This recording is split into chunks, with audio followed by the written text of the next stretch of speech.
মধ্যপ্রাচ্য যুদ্ধ দীর্ঘায়িত হলে বৈশ্বিক জ্বালানি সংকট, সরবরাহ ব্যবস্থা ব্যাহত এবং এলএনজি সরবরাহ বন্ধ হয়ে গেলে দাম বাড়তে পারে জ্বালানি তেলের, যা বাংলাদেশের অর্থনীতিতে বড় ধাক্কা দিতে পারে।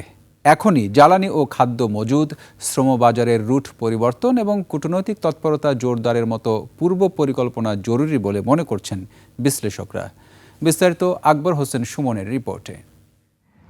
34, 35 সানবিট 1 চামচে 30+ বাসন পরিষ্কার। উত্তপ্ত মধ্যপ্রাচ্যে প্রভাব বিস্তারকারী দেশের তালিকায় নেই বাংলাদেশ। তবুও যুদ্ধ পরিস্থিতি দীর্ঘায়িত হলে অযাচিত সংকটের মুখোমুখি হবার সম্ভাবনা প্রকট। এই সংকট সরাসরি প্রভাব ফেলবে বাংলাদেশের অর্থনীতি, জ্বালানি নিরাপত্তা, শ্রমবাজার ও সামগ্রিক স্থিতিশীলতার উপর।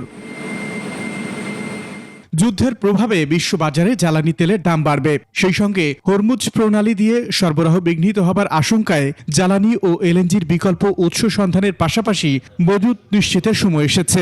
আমাদের সরকার এই মুহূর্তে তো বলার চেষ্টা করতেছে যে আমরা তেলের মজুদ করে এই সমস্যাটা কন্টেইন করার চেষ্টা করবো। ভাই, আপনি তো জানেন না এখন আসলে সংকট কত লম্বা হবে।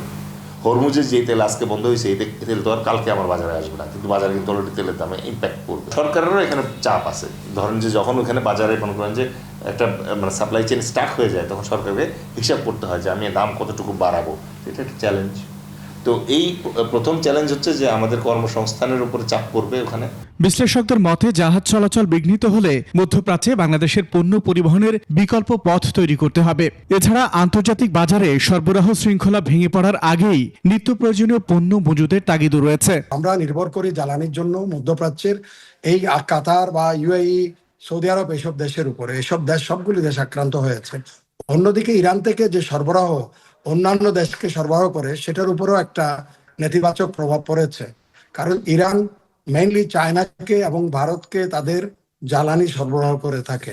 পরিস্থিতি দীর্ঘায়িত হলে অর্থনীতির উপর চাপ বাড়বে। তাই রিজার্ভ স্থিতিশীল রাখা এবং রেমিটেন্স প্রবাহ স্বাভাবিক রাখতে বিশেষ ব্যবস্থা গ্রহণের তাগিদ বিশ্লেষকদের। লক্ষ লক্ষ শ্রমিক প্রবাসে কাজ করে। বাংলাদেশের রেমিটেন্সের উপরে একটা ঋণাত্মক প্রভাব এর মাধ্যমে পড়বে।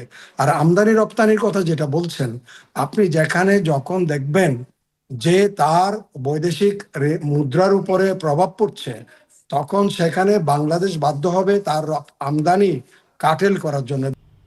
আকবর হোসেন সুমন, 21 টেলিভিশন, ঢাকা।